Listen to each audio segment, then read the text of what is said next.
네, 오늘 하나님 주신 말씀은 사사기 2장 6절에서 10절 말씀입니다. 제가 봉독해 드리겠습니다. 전에 여호수아가 백성을 보내매 이스라엘 자손이 각기 그들의 기업으로 가서 땅을 차지하였고, 백성이 여호수아가 사는 날 동안과 여호수아 뒤에 생존한 장로들 곧 여호와께서 이스라엘을 위하여 행하신 모든 큰 일을 본 자들이 사는 날 동안에 여호와를 섬겼더라. 여호와의 종 눈의 아들 여호수아가 110세에 죽음에 우리가 그의 기업의 경내 에브라임 산지 가스산 북쪽 딥낫 헤레스의 장사였고, 그 세대의 사람도 다 그 조상들에게로 돌아갔고, 그 후에 일어난 다른 세대는 여호와를 알지 못하며 여호와께서 이스라엘을 위하여 행하신 일도 알지 못하였더라. 아멘. 호성제일교회를 심무하시는 교육 지도부이신 성원근 목사님, 우리 신앙을 다음 세대로라는 제목으로 말씀 전하실 때 크신 은혜 받으시기 바랍니다. 어제 우리 C 주관한 축구 체육대회가 있었습니다. 아십니까? 예, 우리 익산중앙교회에서도 출전하셨는데 첫 경기가 우리와 축구 경기가 있었더라고요. 와서 오늘 말씀을 전해야 되는데 서로 적이 돼서 어떻게 경기를 할까 했더니 익산중앙교회에서 많이 배려를 해서 7시 첫 경기가 너무 일러서 많이들 못 나오셨더라고요. 제가 애정을 생각해서 호성제일교회를 버리고 익산중앙교회 대표로 제가 나가서 뛰었습니다. 금시초문이죠. 그래서 익산중앙교회 이름으로 나가서 1대0으로 이겼는데 원래 그 선수가 아니기 때문에 기권패를 당하셨더라고요. 죄송합니다. 반갑다는 이야기입니다. 좀 반갑다는 네, 오늘 주일학교 주교연합회 헌신예배인데요. 저는 주일학교에 대한 고민들은 다 저나 여러분이나 또 모든 교회들이 안고 있는 그런 고민이고 또 그런 기도 제목이 아닌가 생각을 합니다. 교회 학교가 잘 되고 부흥하고 성장한다면 고민거리가 없겠습니다만은 늘 우리의 고민은 어떻게 하면 우리 주일학교를 살릴까, 어떻게 하면 우리 주일학교를 다시금 일으켜 세울까, 부흥케 할까, 그런 고민들, 뜻대로 되지 않아서 또 계획대로 되지 않아서 고민하고 씨름하고 기도하는 것이 오늘 우리들의 모습 아니겠습니까? 여러분 다 통계들을 알고 계시죠? 한국교회 주일학교 없는 교회들이 벌써 절반 이상이 넘어갔다. 한국교회 절반 이상은 주일학교를 운영하지 못하는 형편이다. 아이들도 없겠지만 주일학교가 점점점 감소되어서 지금도 문제지만 우리 다음 세대들은 참 갈수록 교회의 이기가 될 수밖에 없다. 여러분, 우리 교회 부흥과 주일학교의 부흥이 실은 같이 갔던 그런 역사를 가지고 있습니다. 그러니까 교회가 부흥하면서 주일학교도 부흥하고 주일학교가 부흥하면서 교회도 부흥했던 그런 역사를 우리가 가지고 있는데, 지금 교회 학교가 이렇게 침체되고 이 주일학교가 갈수록 이렇게 감소되고 운영되지 못하는 그런 현실이 두 교회 중에 한 교가 지금 없잖아요. 두 교회 중에 한 교가 주일학교가 없으니까 이 현상이 갈수록 더해지지 않을까, 그런 조심스러운 염려가 있는 것이 사실이죠. 이런 때에 교회 학교가 부흥한다. 우리 주일학교는 막 날로 부흥하고 주변에서 아이들이 많이 모여든다. 이상한 교회입니다. 희귀한 교회죠. 그런 교회는 참 이상한 교회입니다. 일반적인 교회는 오던 아이들도 오지 않고 점점 아이들이 줄어드는 그런 가운데 있습니다. 우리 익산중앙교회는 이상한 교회일 것 같습니다. 희귀한 교회. 왜 다른 교회들은 애들이 없고 주일학교가 줄어드는데 우리 교회는 왜 이렇게 주일학교 아이들이 몰려들까? 그런 교회 되시기를 축복합니다. 예, 정말 그런 교회가 돼야 다음 세대, 다음이 있고 미래가 있고 소망이 있고 우리 교회가 앞으로 더 큰 꿈을 꿀 수가 있는 것이죠. 저는 이제 1988년도에 인격적으로 주님을 만났어요. 늦은 나이죠. 제가 학교 졸업하고 고등학교 졸업하고 나서 예수님을 만났으니까 실은 좀 다른 사람들, 보통 교회 안에서 살고 교회 안에서 신앙생활을 했던 사람들에 비하면 좀 늦은 나이에 교회를 처음 나가게 되고 예수님을 알게 되었는데요. 전라남도 광주에 있는 교회 은진중앙교회, 지금은 이제 이름이 사라졌습니다만은 은진중앙교회 개척교회였어요. 2층에 세를 얻어서 있었던 교회인데 한 교인 수가 한 30명, 40명 됐던 것 같아요. 목사님이 개척해서 이렇게 섬겼던 교회인데, 근데 그 당시만 해도 주일학교가 꽤나 많이 번성해 있었거든요.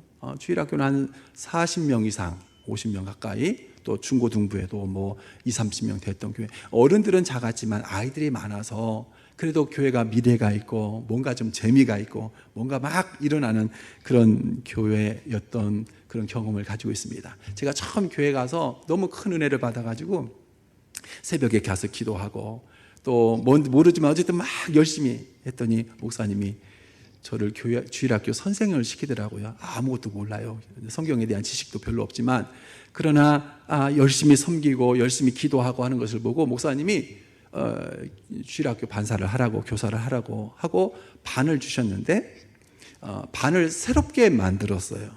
남자, 여자 두 선생님을 세워서 반을 만들었는데 아이들을 주시는 것이 아니라 반만 만들어 주셔서 학년 상관없이 한번 반을 만들어 봐라. 그래서 이름을 우리 무디 목사님이 유명하잖아요. 미국의 무디 목사님 복음 전하시는 이름을 남자 무디 반, 여자 무디 반, 1, 2, 3, 4, 5, 6반 다 6학년 학년별로 다 있고 그 외에 남자 무디 반, 여자 무디 반 두 반을 만들어서 교회 이 반을 좀 이렇게 세워봐라.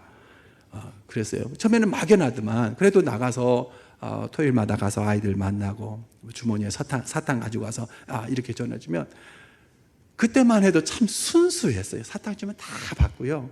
교회 좀 나오라고 하면 교회도 나오고요. 쉽게 좀 하나님 은혜죠. 아이들이 막 쉽게 와서 금세 막 10명이 채워주고 그랬어요. 그러니까 그 당시만 해도 아이들도 많았고 교회 가자 하면 아이들이 순수하게 따라 나왔던 그런 시기였습니다. 요즘 뭐 우리 동남아나 저 남미 쪽에 가면 선교사님들 이렇게 선교하고 교회를 이렇게 세워가면서 복음 전할 때 그 지역에 많은 사람들이 올 때 그 교회 보면 한 반 이상은 아이들이잖아요. 그만큼 아이들이 많고 아이들이 쉽게 교회에 들어오던 그런 시기였는데 지금은 참 꿈 같은 이야기가 되어버렸죠. 꿈 같은 이야기가 되어버렸습니다. 이제 이런 상황 속에서 어떻게 하면 교회가 다시 부흥하게 될까? 제가 오늘 본문을 택한 것은 아마 많이들 들어보셨을 말씀이겠습니다만은 다시 한번 오늘 말씀을 통해서 역사가 주는 교훈, 우리 교회 학교에 대한 역사가 주는 교훈을 한번 생각해 보자. 어떤 역사가 주는 교훈입니까? 여호수아 시대에서 사사 시대로 이어져 가는 과정 속에서 신앙의 괴리가 너무 크게 벌어진 거예요. 여호수아 시대와 사사 시대의 신앙의 괴리가 너무 벌어져서 이 사사 시대에는 여호와를 알지 못하는 다른 세대가 일어나게 되었다. 그러니까 여호수아가 이스라엘을 이끌고 그와 함께 사역했던 장로들이 있을 때에는 하나님을 온전히 섬겼는데 왜 그 다음 세대 가서는 여호와를 알지 못하는 다른 세대가 일어나게 되었는가? 오늘 이 역사의 교훈을 통해서 오늘 우리에게 주는 교훈을 한번 생각해 보려고 합니다. 첫 번째는 신앙의 다음 세대를 생각하라 하는 거예요. 신앙의 다음 세대. 오늘 제가 말씀을 보면서 여호수아 그리고 그의 뒤에 생존한 장로들이 살던 시대에는 뜨거운 신앙과 믿음이 있었던 세대였다. 성경이 우리에게 그렇게 증거해 주죠. 여호수아가 생존하는 시대 그리고 그 뒤에 생존한 장로들이 있었던 시대에는 여호와께서 이스라엘 위하여 행하신 모든 큰 일을 본 자들이었는데 그때는 여호와를 잘 섬겼어요. 뭐 처음부터 못 믿고 처음부터 신앙이 이상하고 처음부터 형편없었던 것이 아니라 그때는 신앙생활 잘하고 이스라엘이 영적으로 부흥하는 그런 시대였다고요. 그래도 그럴 것이 여호수아를 통해서 어떤 일들이 일어났습니까? 하나님의 약속의 땅 가나안 땅에 들어오게 되고 가나안 정복 전쟁을 일으켜서 가나안을 차지하고 정착하게 되잖아요. 하나님의 약속이 실현되는 현장을 직접 목격한 사람들이에요. 하나님과 함께 일하던 시대였어요. 그들이 어떤 일을 할 때 하나님께서 도우셔서 그들을 통해서 하나님의 그 역사가 나타나던 그런 시대. 여러분, 여호수아와 장로들이 하나님의 약속을 믿고 가나안에 들어갈 때 요단강을 건너죠. 성경에 보면 물이 차고 넘치는 시기였어요. 몸에 거두는 시기, 물이 차고 넘치는 시기에도 하나님을 믿고 말씀을 믿고 제사장이 법궤를 메고 요단강에 발을 내딛는 순간 그 넘쳐나는 물이 중단되잖아요. 그러니까 이런 현장을 직접 경험하는 시대. 하나님의 말씀을 듣고 정말 이 흘러 넘치는 이 요단강, 그냥은 건들 수 없는 이 요단강이지만 말씀 믿고 따라갔더니 하나님이 놀라운 기적을 행하시더라. 하나님의 기가 막힌 역사가 나타나더라. 물줄기가 멈춘다는 게 이게 상상이나 됩니까? 그 물줄기를 멈추게 하셨어요.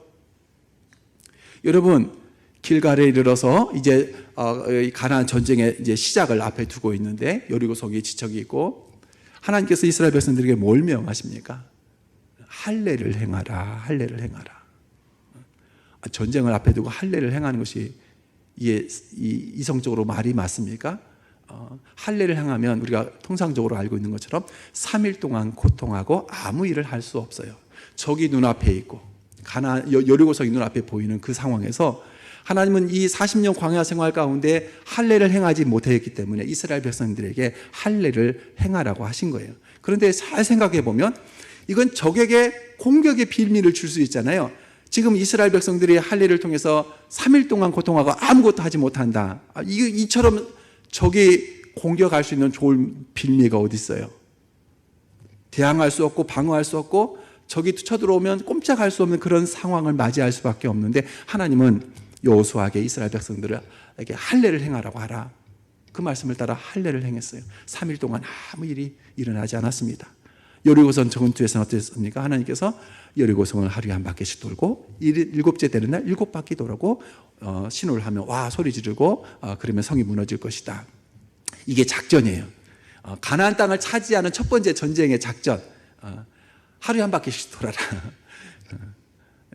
지금 우리는 믿음으로 말하고 믿음으로 듣습니다만 처음 이런 명령을 받았을 때 아니 하나님 지금 전쟁하자는 겁니까? 놀자는 겁니까? 그렇지 않았겠어요? 아니 왜 이렇게 이상한 명령을 하실까? 하루에 한 바퀴씩 성을 돌고 7째 되는 날 7바퀴 돌고 그런다고 성이 무너져요? 이게 과학적으로 상식적으로 될 수 있는 일입니까? 근데 여러분 40년 동안 이스라엘 백성들이 광야에서 훈련을 받은 거예요. 40년 동안 광야에서 모진 그런 고통과 아픔 속에서 하나님을 믿고 의지하고 순종하는 훈련을 받았다고요. 그렇게 훈련받은 세대들이에요. 그 세대들이 하나님의 말씀을 따라 순종하였더니 여리고성이 진짜 무너진 거예요. 칼 들지 않고 창 들지 않아도 여리고성이 무너져서 쉽게 차지할 수 있었던 것입니다. 비이성적이고 비과학적임에도 불구하고 이것은 이스라엘 백성들에게 크나큰 영적인 자산이에요. 영적인 자산. 하나님의 말씀에 순종했더니 기가 막힌 일들이 일어나는구나. 여호수아와 함께 사역했던 장로들이 살았던 시대에는 이런 세대였어요. 그러니 하나님을 안 믿을 수 있겠어요? 무슨 일만 일어나도 하나님 도와주세요. 하나님 그렇게 하셨잖아요. 하나님 그런 놀라운 일들을 보여주셨잖아요. 하나님을 의지할 수밖에 없는 그런 믿음의 세대들이죠. 근데 여기서 우리가 말하고자 하는 것은 그렇게 믿음 좋은 세대들이 왜 한 세대가 지나서 전혀 다른 세대가 되었는가 하는 것이죠. 여러 가지 오늘 본문에서 말씀하고 있지 않습니다만은 그 어간에 많은 일들이 있겠죠. 이스라엘 그 여호수아와 장로들 그 기성 세대들 부모 세대들이죠. 그 다음 세대들을 위해서 나름 노력을 했겠습니다만은 그럼에도 불구하고 참된 교육이 되지 않았다. 그러니까 우리 신앙은 괜찮아요. 근데 그 다음 신앙을 생각하면 좀 더 마음을 쏟아서 다음 세대들을 세워가는 일에 무엇보다도 가장 우선순위를 두고 가장 중요성을 두고 그 다음 세대를 살리는 일에 힘썼어야 되는데 그러지 못했다는 것이죠. 그 결과가 다른 세대가 나오는 거예요. 우리의 신앙을 본받아서 점점 정말 신앙이 좋아서 다음 우리 후손들에는 더 신앙이 번창하고 더 아름다운 신앙이 되어야 되는데 그러지 못하고 이 대가 끊기고 맥이 끊기는 그런 상황이 되었다는 것이죠. 여러분, 그럼 우리 어떻게 하겠어요? 그러니까 나는 이랬는데 나 때는 그랬는데 여러분 나 때 이야기하면 안 돼요. 나 때는 아무 소용없어요. 나 때가 무슨 도움이 돼요? 중요한 것은 우리 다음 우리 세대들을 위해서 교회가 얼만큼 힘을 쓰고 얼만큼 노력해야 되는가. 우리는 우리 믿음을 이렇게 따라서 이렇게 여기까지 왔는데 우리 자녀들, 우리 후손들은 과연 얼마나 믿음으로 살아갈 수 있을까? 그들을 위해서 관심을 갖고 그들을 위해서 기도해야 할 책임이 누구에게 있다고요? 우리에게 있다고요. 우리에게 있는 거예요. 우리에게. 여호수아와 장로들이 함께 이 일을 잘 감당했어야 되는 거라고요. 그들은 하나님을 알지 못하는 세대가 되어버렸잖아요. 후대는. 그래서 교회가 건강하려면 참 목회자의 입장에서는 참 고민도 많이 되죠. 전망이 보이고 미래가 보일 때 우리가 보통 투자를 하고 또 거기에 대해서 힘을 쏟는데 점점 어려워지는 것을 보면 지금 고민될 때도 물론 있어요. 어떻게 해야 될까? 그럼에도 불구하고 끝까지 이거 놓으면 안 돼. 그건 소망이 없어지는 거잖아요. 우리 다음 세대를 잃어버리면, 우리 다음 세대를 놓아버리면 교회에 무슨 소망이 있겠어요? 10년, 20년, 30년 후에 이 자리에 정말 누가 남아있겠냐고요. 그러니까 지금 당장 나의 신앙이 문제가 아니라 우리 다음 세대를 위해서 우리가 그들을 위해서 얼마나 기도하고 그들을 세워가기 위해서 모두가 다 함께 힘을 합쳐야 하는가 하는 것을 우리가 이 역사의 현장을 보면서 생각하게 되는 것입니다. 두 번째는 가정의 중요성입니다. 가정의 중요성. 가정은 신앙교육의 최고의 학교입니다. 제가 요즘 손흥민 선수 알죠? 축구 선수, 세계적인 축구 선수, 우리나라의 자랑인 손흥민 선수. 손흥민 선수가 세계적인 선수가 되기까지 그 아버지 송웅정 아버지의 역할, 영향이 얼마나 컸다는 것이 여러 매체를 통해서 많이 보도가 됐는데요. 제가 CBS 라디오에 인터뷰하는 내용을 이렇게 듣게 되었습니다. 아버지 손웅정 씨가 가지고 있는 자녀에 대한 사고 생각이 참 특별하다, 남다르다.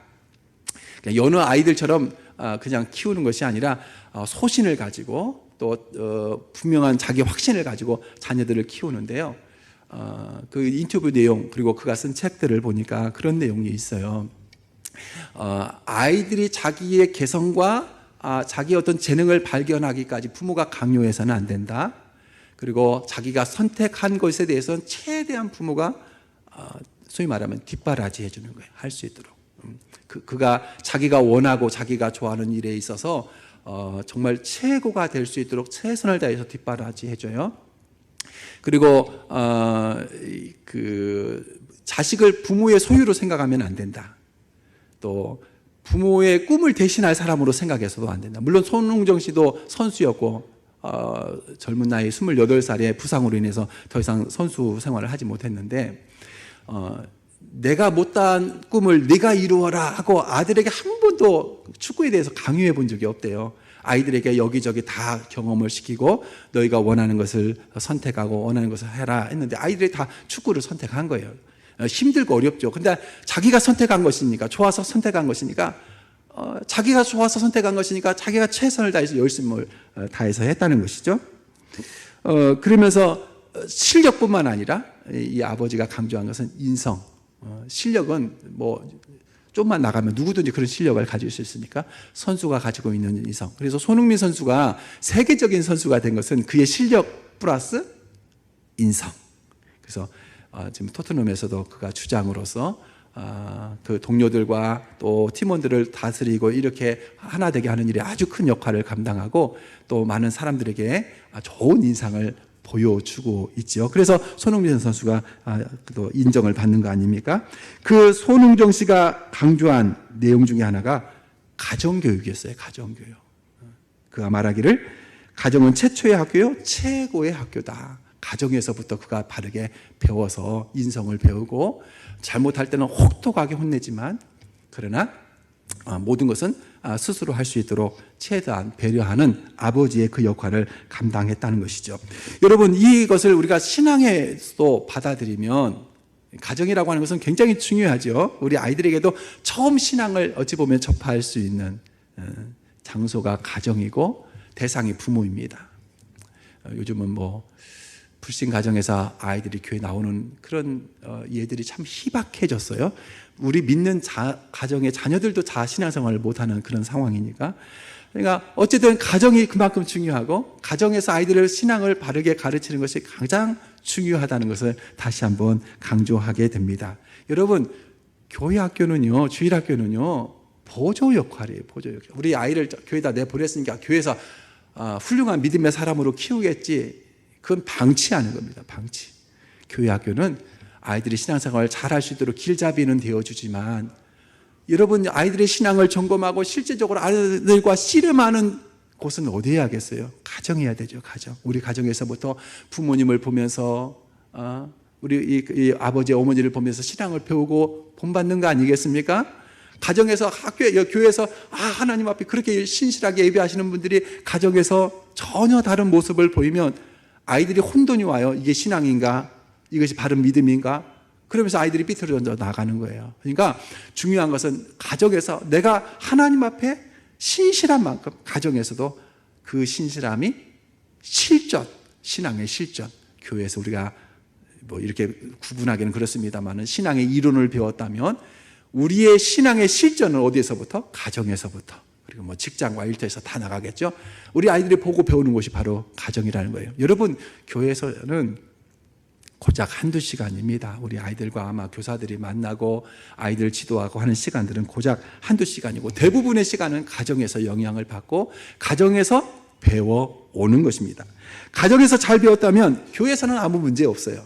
가정에서 잘 신앙으로 다듬어졌다면 교회에서는 더 아름다운 열매를 맺을 수밖에 없죠. 신앙교육, 자녀의 신앙교육에 대해서 성경은 우리에게 분명하게 말씀하고 있습니다. 여러분, 우리가 잘 알고 있는 신명기 6장 쉐마라고 알려져 있는 이스라엘아 들으라 하면서 주님께서 말씀하시는 이 말씀, 구절이 있죠.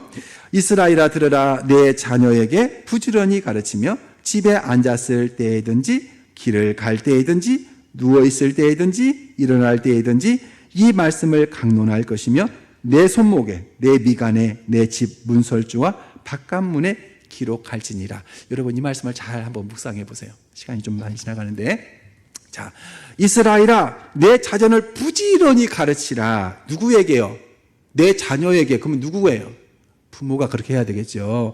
부모가 우리 자녀들을 부지런히 가르치는데 집에 앉아있든지 길을 가든지 누워있든지 일어나든지 항상 하나님의 말씀으로 아이들을 지도하고, 뭐 말씀은 성경 펴 몇 장 몇 절 읽어봐 그 설명하라는 것이 아니라 우리의 삶으로 믿는 자는 이런 삶을 살아, 이런 생각을 가지고 이런 사고를 가지고 그렇게 사는 거야. 말도 행동도 보여주는 모습도 저기 있는 이웃집 하나님을 모르는 사람과는 다른 삶의 가치를 가지고 살고 계시는구나, 우리 부모님이. 그것을 우리 자녀들에게 가르쳐주고 보여주고 그것이 교육이 되는 겁니다. 내 손목에 미간에 집 문설주와 바깥문에 기록해서 어디든지 말씀을 떠나지 않는 그런 자녀, 그런 자녀로 부모가 잘 양육하라는 것이죠. 누구의 책임이라고요? 1차적으로 부모, 가정에서 그 역할을 감당해야 된다는 것이죠. 가정에서 신앙교육에 실패하면 교회에서 아무리 노력해도 안 돼요. 이미 이렇게 삐뚤어져 있으면. 아이고, 우리 아버지 보니까, 우리 집 어머니 보니까, 아이고. 그런데 어떻게 교회에서 어떻게 하겠어요? 그죠? 우리 자녀들, 우리 아버지 같은 신앙생활 하게 해주세요. 우리 어머니의 기도를 본받게 해주세요. 여러분, 그런 고백이 나오도록 우리 자녀들에게, 그런 우리 부모님들, 우리 가정이 되시길 축복합니다. 세 번째는, 자, 신앙의 다른 세대는 소망이 없어요. 오늘 말씀 잘 보세요. 여호수아가 죽은 이후에 이제 다른 세대가 일어나는데 여호와를 알지 못하는, 또 여호와께서 이스라엘 위하여 행하신 일도 알지 못하는 다른 세대가 되었어요. 그리고 11절에 어떻게 나와요? 바로 이스라엘 자손이 여호와의 목전에 악을 행하며 바알들을 섬기며 애굽 땅에서 그들을 인도하여 내신 그들의 조상들의 하나님 여호와를 버리고 다른 신들을 섬겼다. 여호수아와 함께 있던 장로들의 세대는 그렇게 믿음 생활 잘했는데 한 세대 만에 여호와를 알지 못하는 다른 세대가 일어나는데 그 다른 세대는 바로 이제 사사기를 이어가는 그런 세대입니다. 하나님을 알지 못하고 하나님을 버리고 다른 신들을 섬기는 그런 세대가 되었습니다. 악을 행하고, 그렇죠? 그래서 사사시대가 돼요. 여호수아와 사사시대 사이에 분명한 신앙의 괴리가 생겼죠. 이 사사시대 350년의 세대인데요. 350년간 이스라엘 백성 사사시대는 어떤 모습이었습니까? 그들이 하나님을 버리고 우상을 섬기다가 하나님께서 그들을 징계를 내리시면 그들이 깜짝 놀라서 하나님 잘못했습니다, 용서해 주세요. 하나님께서 긍휼히 여기사 그들을 용서해 주면 그 나라가 평안하고, 또 다시 그들이 악을 행할 때 하나님께서 사사를 보내어서 이제 그들에게 그들을 촉구하고 그들을 다스리던 시대. 그러니까 이것이 계속 반복되는 시대였어요. 악을 행하고 또 고난이 오면 회개하고 하나님이 사사를 통해서 구원해 주시면 잠시 평안을 누리다가 또 다시 악을 행하는 그런 반복된 시대. 그게 얼마 동안? 350년 동안. 그런데 여러분, 사사 시대의 중심 사상이 되는 구절이 있어요. 사사기 21장 25절 마지막 이제 결론의 말씀이기도 한데요. 그때는 이스라엘에 왕이 없으므로 사람이 각기 자기의 소견에 옳은 대로 행하였어요. 이게 사사 시대에 흐르고 있는 아주 중요한 사상이에요. 그때에는 이스라엘이 왕이 없으므로 사람이 각기 자기의 소견에 옳은 대로 행하였더라. 왕이 우리를 다스려 주지 않고 지도해 주지 않으니까 사람들이 내가 좋다고 여기는 대로 산 거예요. 물론 여기서는 세상처럼 왕을 세우기를 원했던 것이지만 더 중요한 것은 하나님을 왕으로 섬기지 못하던 때는, 그 말이죠. 하나님을 자신의 왕으로 섬기지 못할 때는 자기가 왕이 되어서 자기 소견에 옳다 여기는 대로 살았어요. 자기 소견에 옳은 대로 이것이 진리가 되고, 자기 소견에 옳은 대로 자기가 말하는 것이 그게 진리가 되고 신이 되는 거예요. 다 자기가 신이에요. 자기가 진리고 자기가 옳은 거예요. 그런 시대. 소위 말하면 오늘 우리로 말하면 종교 다원주의 시대죠. 모든 사람에게 다 진리가 있어요. 구원이 있어요. 이게 350년 동안 이스라엘 가운데 있었던 어두운 시대입니다. 사무엘 선지자를 세우시기까지 사사시대 350년은 이스라엘 역사 가운데 어두운 시대였죠. 암흑의 시기였죠. 소망이 보이지 않는 시기였죠. 그래도 사사를 통해서 구원해 주셨잖아요. 여러분, 사사를 통해서 구원해 주신 것이 그게 은혜의 시대입니까? 하나님을 배반하고 거스리고 또 악을 행하고 계속해서 돌이켜 죄를 범하는 그런 시대. 여러분, 우리 다음 세대가 이런 세대가 되어서는 안 되겠죠? 우리 다음 세대가 또 하나님께 매맞고 돌아왔더라, 매맞고 돌아왔더라. 여러분, 그러면 되겠어요? 우리 자녀들이 하나님을 잘 섬겨서 하나님께서 그들의 삶을 복을 주시고 형통케 하셨더라. 할렐루야. 하나님께서 우리 익산중앙교회 사랑하는 우리 모든 자손들이 잘 되고 복되고 하나님을 섬겨서 하나님의 놀라운 은총을 누리고 살았더라. 그런 역사를 써 가시기를 주의 이름으로 축복합니다. 이를 위해서 우리 주교연합회가 있고 또 주교연합회가 최선을 다해서 헌신하면서 도우려고 하는 것으로 여겨집니다. 그래서 여러분, 우리 주교연합회를 위해서도 기도해 주시고 우리가 옆에 좋은 가이드가 되어서 교회들마다 또 우리 교사들에게 어떻게 우리 교회학교를 주일학교를 잘 섬길 것인가 좋은 가이드가 될 수 있도록 애쓸 것입니다. 기도해 주시고 우리 모두 함께 이 어려운 이 교회학교를 주일학교를 다시금 소망의 주일학교로 만들어가는 그런 모든 그 일을 감당하는 우리 모두가 되시기를 주의 이름으로 축복합니다.